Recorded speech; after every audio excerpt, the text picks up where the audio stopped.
오늘은 세상을 이처럼 사랑하사라는 제목으로 말씀의 은혜를 나누겠습니다. 자, 우리 16절 말씀, 모든 그리스도인들이 다 외울 거라고 했던 이 말씀 정말 외우고 계십니까? 자, 한번 해볼까요? 하나님이 세상을 시작.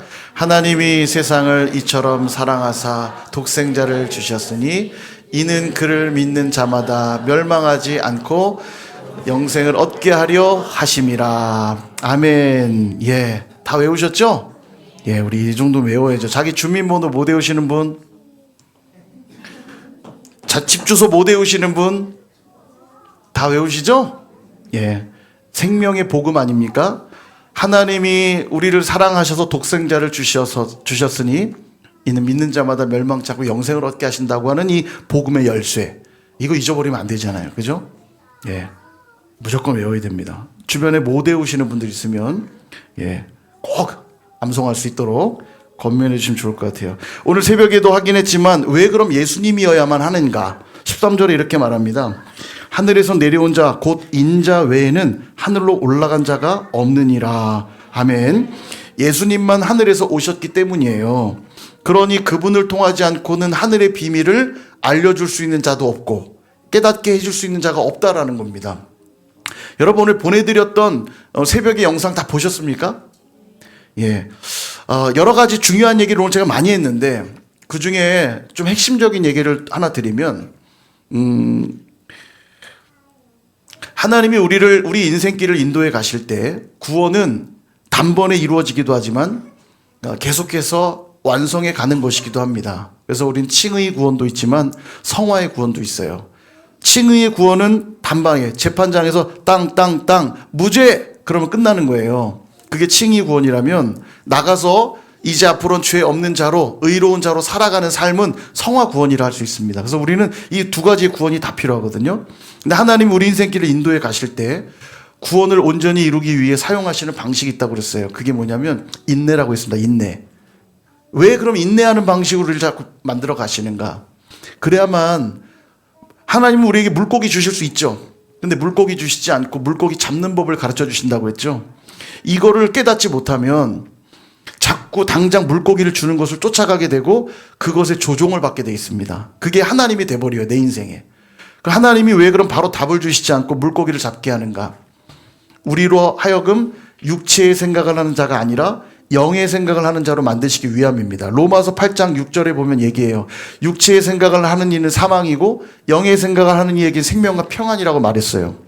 심지어는요, 그 다음 7절은 이렇게 말씀하세요. 육신의 생각은 하나님과 원수가 되나니 이는 하나님의 법에 굴복하지 아니할 뿐 아니라 할 수도 없음이라. 육신에 있는 자들은 하나님을 기쁘시게 할 수 없느니라 이렇게 말씀하셨어요. 여러분, 그러니까 신앙생활을 하는데 육신의 생각을, 육체의 생각을 하는 사람이라면 교회에 출석하고 있다 한들, 교회 교족부 이름이 들어있다 한들 그는 신앙생활을 제대로 할 수 없다는 뜻입니다.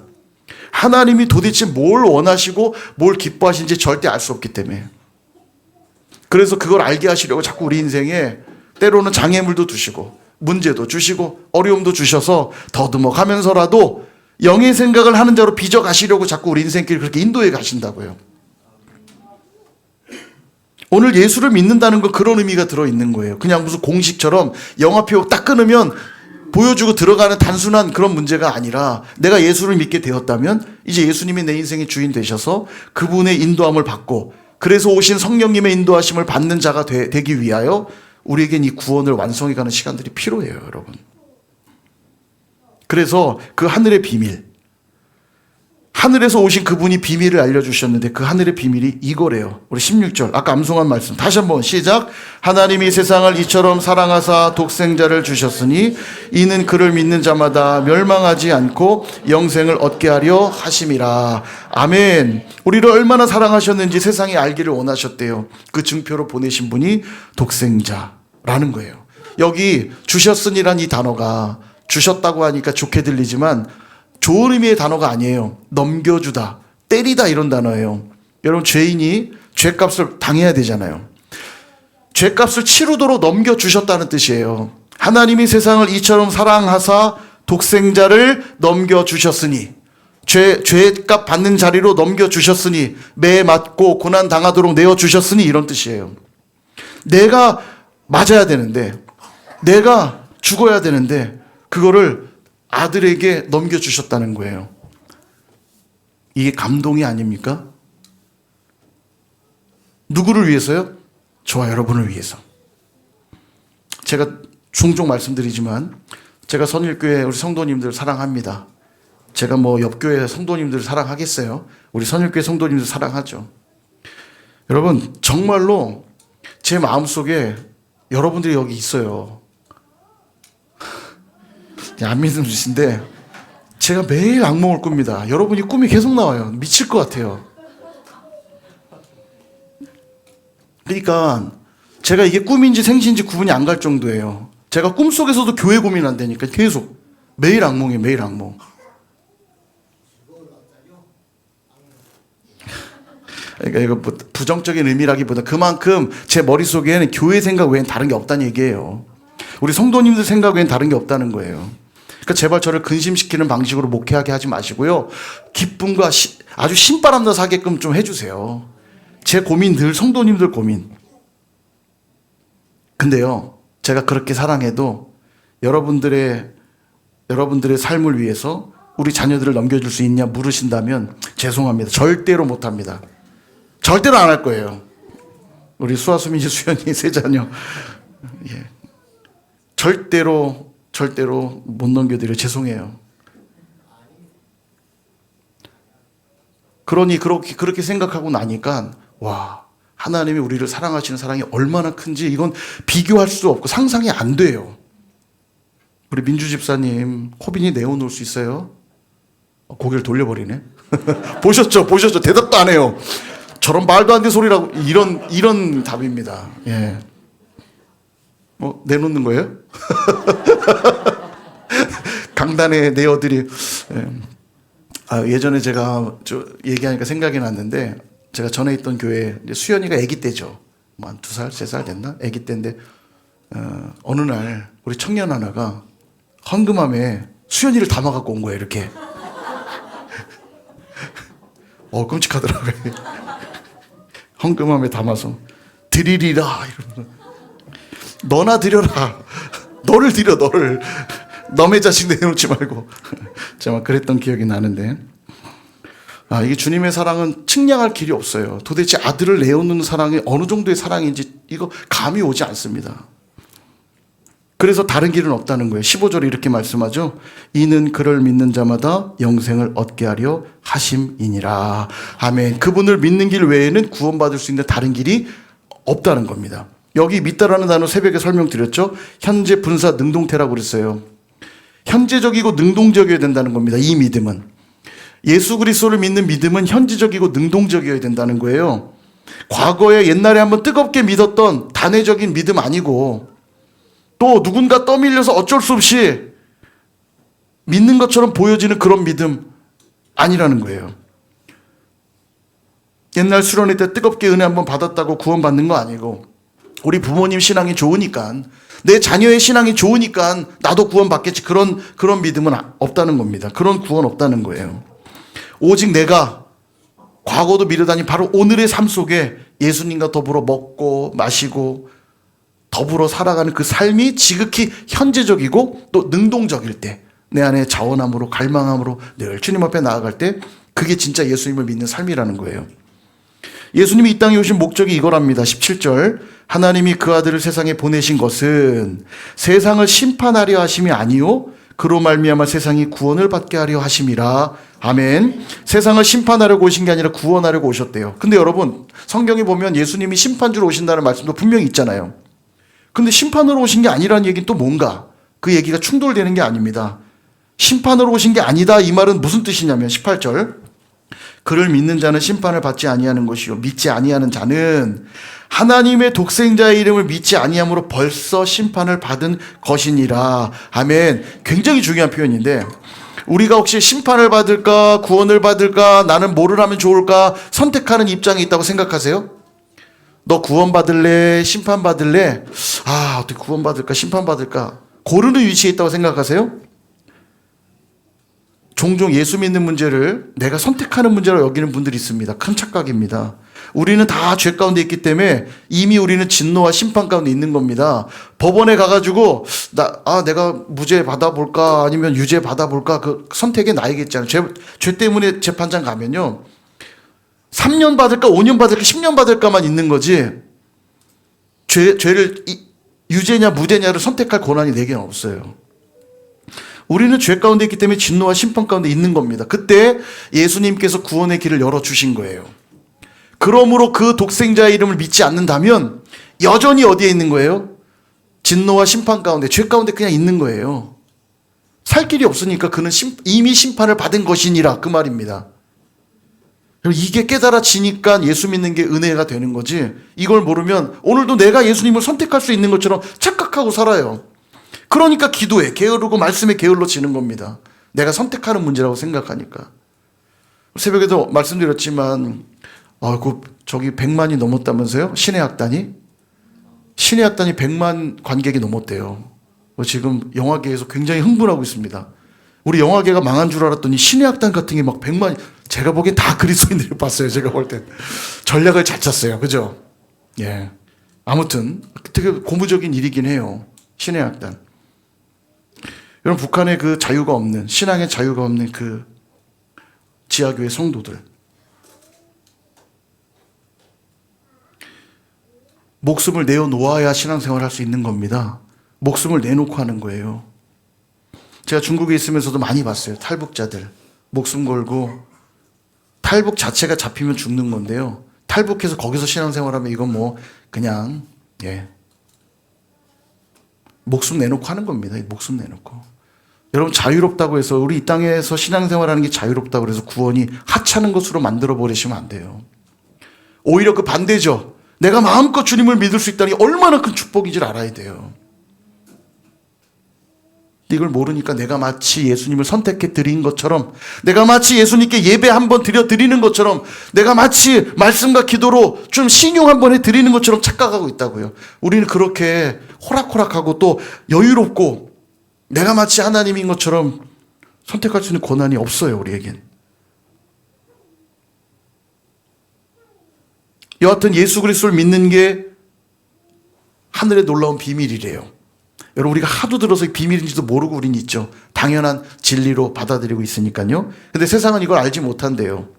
그러니까 믿지도 않는 거겠죠. 이 비밀을 설명하려고 사용하신 예화가 불뱀의 예화였습니다. 14절에 모세가 광야에서 뱀을 든 것 같이 인자도 들려야 될 것이다. 광야에서 수많은 백성들이 불평했어요. 그래서 불뱀에 물려 죽게 되었습니다. 자, 살지 말지 선택권이 있어요, 없어요? 다 불뱀에 물렸어요. 살지 말지 선택권이 있습니까, 없습니까? 없죠. 다 죽게 된 상태인 거예요. 다 죽게 된 상태인데 이때 모세를 통해 하나님이 살 길을 내어주셨어요. 노수로 뱀을 만든 다음 장대에 높이 매달아라. 그리고 누구든지 그걸 쳐다보기만 하면 살리라. 그냥 다 죽는 상태에 놓여 있는데 살 길이 하나 열린 거예요. 믿음으로 바라보는 자는 살 것이요, 믿지 못해 바라보지 않는다면 원래대로 그냥 죽는 겁니다. 우리가 지금 그 상태에 놓여 있는 거라고요. 우리도 지금 죄 때문에 그냥 죽음 가운데 놓여 있었는데 이때 하나님이 살 길을 내어주셨어요. 십자가에 우리랑 똑같은 모양을 가지신, 죄인의 형태를 가지신 예수님을 사람으로 보내셔서 십자가 위에 높이 매달으신 다음에 누구든지 그 예수를 바라보는 자마다, 예수 그리스도를 믿는 자마다 살게 될 것이다, 이렇게 말씀하셨다고요. 그러니까 누구만 사냐면 믿음으로 그 예수님을 바라보는 자들, 믿음으로 예수님을 믿는 자들에겐 예수님이 죽으신 그 죽음이 나의 죽음이 되게 해주시겠대요. 그러니까 죄사함이 허락받는 거예요. 죄값이 다 해결되는 겁니다. 이게 바로 비밀이에요. 여러분, 누구나 다 바라볼 것 같죠? 아닙니다. 믿음이 언제나 절대 보지 않아요. 새벽에도 강조해 드렸지만 우린 그렇게 호락호락한 사람들이 아닙니다. 얼마나 고집스럽고 완고한지 몰라요. 그래서 제가 끊임없이 강단에서 참 많이 드린 말씀인데, 여러분, 신앙 훈련이 우리에게 꼭 필요합니다. 여러분, 제발 부드러워지는 연습 좀 하시고 겸손을 훈련하시고 낮아지는 즐거움을 좀 누리시기를 바랍니다.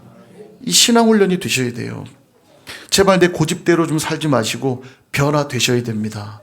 새벽에 말씀드렸지만 니고데모 이야기에서 우리 확인했잖아요. 바람이 부는 걸 아는 방법은 다른 게 없어요. 바람이 불어서 날리는 걸 봐야 바람이 부는구나 아는 것처럼 내 안에 성령이 계시다는 거 어떻게 알 수 있습니까? 내가 거듭난 자라는 거 어떻게 알 수 있습니까? 거듭난 인생들은 반드시 그 삶이 변화되게 돼 있거든요. 내 옛자아의 모습대로 더 이상 살지 않아요. 그게 얼마나 죄인되고 더럽고 추악한 모습인지 알기 때문에 옛자아의 모습 그대로 살지 않는다고요. 나 정말 끔찍해. 다시는 나 저렇게 살지 않을 거야. 주님을 닮을 거야. 변화된다고요. 당장은 확 변화되지 않아도 계속해서 성화 구원을 이루어가는 거예요. 주님 닮아가는 겁니다. 주님처럼 온유해지고 겸손해지고 사랑하면서 용납하면서 이해하면서 양보하면서 희생하면서 섬기면서 나누면서 달라지는 거예요. 거듭난지 아닌지 어떻게 알 수 있냐면 그 삶의 변화를 보면 알 수 있는 거예요.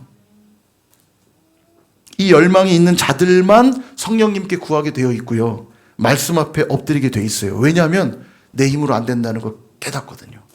내가 노력해 봤는데 안 돼요. 이게 내 의지로 되는 게 아니구나. 내 안에 계신 성령을 의지하지 않으면 안 되는구나. 그러니까 피곤해도 기도하는 자리에 나와 엎드리는 거고요. 힘들어도 말씀 펴서 말씀 묵상하고 말씀과 씨름하는 거예요. 그래야 영의 생각을 하는 사람이 된다고요. 종교 생활을 열심히 하라는 뜻 아닙니다. 종교 생활의 형태를 띠고 있다 할지라도 영적인 생활이라는 건 이 영의 생각하는 자로 바뀌어가는 거예요. 왜 자꾸 말씀을 묵상하라고 말씀드리고 왜 자꾸 그 말씀 붙들고 기도하라고 말씀드리냐면 우리 영의 사람이 돼야 되니까. 사랑하는 여러분, 이 놀라운 십자가의 복음의 비밀을 깨달아 알고 그 복음을 믿고 있는 자들이 바로 저와 여러분들인 줄 믿습니다. 그렇다면 우리의 믿음은 어떻게 해야 되냐? 반드시 현재적이고 능동적이셔야 돼요. 그럼 현재적이고 능동적인 게 뭐냐? 20절과 21절. 악을 행하는 자마다 빛을 미워하여 빛으로 오지 아니하나니 이는 그 행위가 드러날까 함이요. 진리를 따르는 자는 빛으로 오나니 이는 그 행위가 하나님 안에서 행한 것임을 나타내려 함이라 하시니라. 아멘. 현재적이고 능동적 믿음을 가진 자들은, 그러니까 좀 다르게 표현하면 거듭난 자들은, 예수님을 정말로 믿는 자들은, 정말로 성령의 인도함 받는 자들은 반드시 어디로 가냐면 빛 대신 그리스도께 나오게 돼 있다는 거예요. 반대로 그런 믿음이 없는 자들은 빛으로 나오지 않는데요. 왜요? 자기 행위가 드러나는 게 싫어서, 자기의 죄가 드러나는 게 싫어서 계속 어둠 가운데 있다는 겁니다. 바퀴벌레처럼. 불 딱 켜면 그냥 싹 어둠 속으로 들어가 버리잖아요. 죄인들은 그런다는 거예요. 거듭나지 않은 사람들은. 그러니까 여러분 잘 보세요. 내가 죄가 있어요. 나 오늘 예배 드리기 싫어. 이 죄 때문에 막 자기의 어떤 죄된 본성들을 못 이겨갖고 나 오늘 예배 안 드려. 나 오늘 기도 안 해. 이건 거듭난 자의 고백이 아니에요. 이걸 예배를 내 힘으로 드립니까? 내가 깨끗해봐야 뭐가 얼마나 깨끗하다고 내 누더기 같은 의를 들고 주님 앞에 나아가겠다는 겁니까 도대체? 예수의 의로만 예배하셔야 돼요.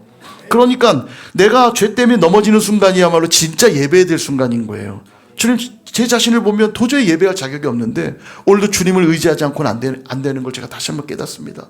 예수님의 그 피를 힘입어 주님 앞으로 나갑니다.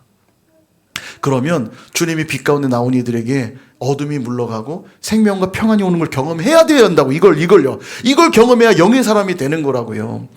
이게 없으니까 맨날 자기 힘으로 사는 겁니다. 자기 힘으로. 조금 이번 한 주는 뭔가 내가 잘한 것 같을 때 나와서 예배 드리는데 이번 한 주는 내가 막 엉망이 된 것 같으면 예배 안 드려버려요. 몰라 나도 이번 주는. 그건 거듭난 자의 고백이 아니에요, 여러분. 혹시 그런 삶의 패턴들이 계속되고 있다면 끊어내셔야 돼요. 이건요. 그 성령의 인도 안 받는 삶이 아니에요. 다 천국 가고 싶지 않으세요? 누가 천국에 갑니까? 예수를 믿어야 간다면서요. 그 예수 믿는 게 뭐냐니까요. 빛으로 나오는 거라고 그러잖아요. 예수님께 빛으로 나가. 내 안에 있는 어둠들을 끊임없이 빛 가운데 드러내는 게 그게 예배고요. 그게 기도고요. 그래서 오늘도 말씀이 필요한 거예요. 말씀이 우리에게 깨닫게 하실 때 이게 죄구나. 이게 악이구나. 그럼 그거 들고 주님 앞에 나아가는 거예요. 회개하고. 니고데모가 밤에 주님을 찾아갔습니다. 밤에 찾아간 이유가 뭐예요? 주님이 없는 모든 인생은 그냥 밤이란 뜻이라고 그랬잖아요, 제가. 그냥 니고데모가 자기 신분이 드러날까 봐 염려한 것. 그건 표면적인 이유입니다. 주님이 없는 인생은 다 밤이에요. 그가 아무리 지식이 뛰어나고 아무리 학벌이 뛰어나고 아무리 돈이 많고 아무리 사회적인 명예가 높아도 많은 사람들에게 인기를 얻는 인플루언서라도 소용없어요. 주님이 없는 인생은 그저 밤과 같은 인생인 겁니다. 다른 길이 없어요. 그래서 이 어둠을 밝히는 길은 딱 하나뿐입니다. 빛 대신 그리스도께 나아가는 길.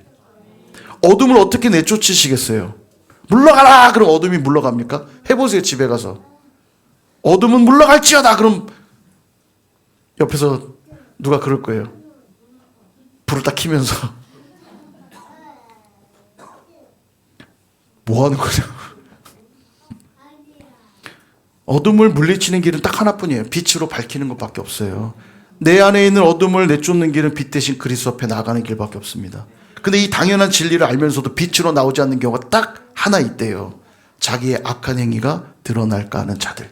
그들은 빛으로 나오지 않는데요. 그러니까 그들은 회개하지 않고요. 자기가 하나님 되어서 자기 멋대로 살아가는 겁니다. 그게 속 편하죠. 히브리서 6장 4절에서 6절에 보면 이런 말씀이 있습니다. 한 번 빛을 받고 하늘의 은사를 맛보고 성령에 참여한 바 되고 하나님의 선한 말씀과 내세의 능력을 맛보고도 타락한 자들은 다시 새롭게 하여 회개하게 할 수 없나니 이는 그들이 하나님의 아들을 다시 십자가에 못 박아 드러내놓고 욕되게 함이라. 아멘. 구원의 은혜를 받았다면서 십자가의 능력 믿는다면서 그 은혜와 무관하게 살아간다면 그것은 십자가를 욕되게 하는 거래요. 그것은 십자가를 욕되게 하는 거래요. 아니, 부모 욕하고 다니는 자녀가 있습니까? 우리 엄마는 아주 그지 같아. 우리 아빠는 아주 없어져야 돼. 여러분, 그렇게 말하고 다니는 자녀가 있나요? 설령 그런 분들이라 해도 자녀라면 그렇게 말하고 다니지 않을 겁니다. 그죠? 그런데 구원의 은혜를 받았다면서 십자가 능력 믿는다면서 그 은혜와 무관하게 살아가는 건 하나님을 욕되게 하는 것과 같대요. 십자가를 욕되게 만드는 거래요. 그러니까 우리 제발 이 고집 좀 버리자고요. 이거 버려야 돼요. 예수님도 우리를 구원하시려고 다 버리셨잖아요. 하늘 영광도 버리셨고요. 자기 목숨도 다 버리셔서 우리를 구원하셨는데 우리는 그 엄청난 구원을 받았다면서 내 안에 있는 그 알량한 고집 하나를 못 버려서 주님의 십자가의 죽음을 헛되게 만들어서는 되겠습니까? 우리 제발 그 헛된 고집 좀 버리자고요. 옆에 계신 분에게 한마디 좀 해주세요. 그 헛된 고집 좀 버리세요. 좀. 안 버리려고 안 하시는 거죠? 그냥 죽으세요. 죽으세요. 버티지 마시고. 버티면 나만 힘들어요. 다시 말씀의 자리로 나오셔야 되고요. 기도의 자리로 나오셔서 빛 대신 주님의 조명을 받으셔야 된다고요. 바쁘신 거 압니다. 힘드신 거 압니다. 안 되는 이유를 들라고 그러면 10가지, 100가지, 1000가지도 더 들 수 있을 거예요. 아니요. 그렇게 안 되는 이유 말고 해야 할 이유, 하고 싶은 이유, 할 수밖에 없는 이유를 더 많이 만들자고요. 목표가 분명하면 방법은 날카로워지는 거라고 늘 말씀드리잖아요. 어쩌면 우리의 목표가 주님을 섬기고 주님의 영광을 위한 목표로 맞춰지지 않았으니까 늘 우리는 안 되는 이유를 끊임없이 얘기해요. 안 되는 이유, 못하는 이유, 할 수 없는 이유. 아니요. 내 목표가 하나님의 영광을 위해 살고 싶고 하나님의 뜻을 이루며 살고 싶고 그 십자가의 영광 오늘도 맛보며 살고 싶은 사람이라면 어떻게든 그 은혜를 누리는 자리를 선택할 겁니다. 이 고집이 왜 그렇게 센지 모르겠어요. 제가 목회하면서 너무 많이 봐요. 도대체 십자가를 믿긴 믿는 건가? 예수님을 믿긴 믿는 건가라는 질문이 들을 때 목회를 계속 해야 되나라는 물음이 들을 때도 정말 많아요.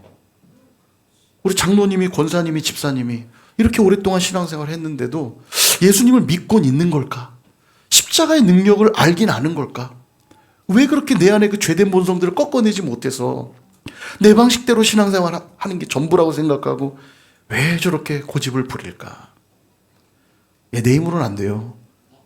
거듭난 인생은 성령으로 사는 자라 했잖아요. 성령을 의지해서 꺾어내는 것. 나는 죽어지고 주님이 내 안에 사시도록 하는 게 그게 신앙생활이고요. 나를 구원하시려고 십자가를 지셨는데 거기에 무슨 말이 필요하고 무슨 이유가 필요합니까? 단지 내가 할 수 있는 거 그분께 나아가는 것만 하면 되는데 이 나아가는 것도 못하겠대요. 이제 이거 정리해야 돼요. 말씀을 정리합니다. 사랑하는 여러분, 구원은 신비입니다. 사람의 생각과 지혜로는 이해할 수 없는 특별한 은혜예요. 100% 하나님만 행하시는 일이면서도 100% 사람이 해야 되는 일이기도 합니다. 그래서 신비해요. 여러분, 아무리 사랑해도 짝사랑하는 건 사랑하는 거라고 말하지 않죠. 아무리 손을 크게 휘둘러도 나머지 손이 마주쳐주지 않으면 손뼉은 소리 나지 않습니다. 아무리 휘둘러도요. 그죠? 이 두 가지는 그래서 분리될 수가 없어요. 근데 하나님은 우리를 위해 벌써 하셨어요. 아들을 보내셔서 십자가에서 죽으시고 살 길을 우리에게 내주셨고 그 은혜를 우리로 깨닫게 하셨어요. 믿음을 선물로 주셨어요. 그럼 이제 내가 그 믿음을 가진 자로, 그 선물을 받은 자로 이제는 내가 주님 앞에 반응해야 될 차례예요. 내가 하나님을 선택하지 않으면 내가 노력한다고 해서 구원받을 수 있는 것도 아니고요. 반대로 하나님이 나를 정말 택하셨다면 믿음 없이 살아갈 수도 없는 겁니다. 그러므로 두 가지 적용하고 마칠게요. 첫 번째는 절박함의 신앙을 꼭 가지시길 바랍니다. 저는 이 절박함이 되게 중요하다고 생각해요. 우리가 예정론이라고 그러죠. 장로교의 중요한 교리 중에 하나인데 예정론. 하나님이 예정하셔야 우리의 구원이 가능합니다. 창세전부터 나를 택하시고 나를 부르셨다는 이 사실. 그러면 어차피 하나님이 다 택하시고 작정하시고 예정하셨으니까 내가 할 게 없으니까 가만히 있으면 되겠네? 그거 아니라고 그랬죠. 도리어 그분으로만 되는 것이기 때문에 하나님의 그 은혜가 내 인생 가운데 풀어지기를 간절히 사모해야 되는 거예요. 내 노력으로 되지 않는다는 거 알기 때문에 그 은혜를 갈망해야 됩니다. 이게 신앙의 첫 번째 되는 덕목이라 말할 수 있어요. 절박함이 빠진 신앙은 가짜일 확률이 큽니다. 그렇지 않나요, 여러분? 여러분 삶에 지금 제일 중요한 게 뭡니까? 제일 중요하다는 건 어떻게 알죠? 절박함을 보면 알아요. 거기에 시간을 쓰고요. 거기에 내 건강을 쏟고요. 거기에 내 물질을 쏟고 있다면 그게 내가 지금 제일 바라는 걸 거예요. 그게 바로 절박함이라고요. 절박함. 진품과 명품 확인할 때 여러 가지 근거들이 있는데 우리의 신앙이 진품이고 명품이려면 뭐가 필요해요? 하나님을 향한 절박함이 있어야 된다고. 이 절박함. 그러니까 진품 명품이 시간이에요. 이 사람의 신앙이 진짜냐 아니냐 볼 때 뭐가 있어야 진품인지 알 수 있다고요? 지금 중요한 얘기하는데 지금 애들 보느라 지금 말씀을 안 되고 있어요. 감기로부터 회복되어 자유와 기쁨으로 예배당을 누리는 우리 두 아이들 축복합니다. 독감 때문에 고생을 많이 했는데 하진이 도진이 영의 찬양을 계속 부르네요.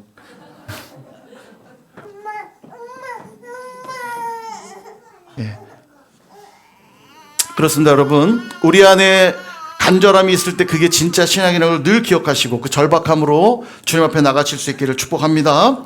두 번째 적용입니다. 현재적이고 능동적인 믿음을 가지라, 이렇게 말씀드리고 싶어요. 오늘도 빛 가운데 나를 드러내셔야 됩니다. 말씀 앞으로 나아가서 나를 비추고 내 삶을 비추어 회개를 이루는 삶이 되셔야 돼요. 떠밀려 하지 마시고 억지로 하지 마시고 마지못해 하지 마시고 형식적으로 하지 마시고 습관적으로 하지 마시고 늘 강조하죠. 자원함으로, 감사함으로, 기뻐함으로 능동적으로 행하실 수 있기를 바랍니다. 또 추억에 빠져서 한 걸음도 앞으로 못 나가는 그런 신앙이 되셔도 안 돼요. 와, 내가 옛날에 왕년에 내가 청년부 회장도 했지. 내가 왕년에 내가 여름 성경학교 뭐 노회 성경대회에 내가 1등 했었지. 맨날 이런 얘기 하시는 분들이 있어요. 아니요. 오늘을 살아내고 내일을 소망하는 신앙이 되셔야 됩니다. 그럴 때 세상을 이처럼 사랑하사 독생자를 내어주신 그 하나님의 사랑에 합당한 자로, 거듭난 자로, 영생 얻은 자로 살아가게 될 줄로 믿습니다. 그렇게 살아가시는 저와 여러분 다 되시기를 주님의 이름으로 축원합니다.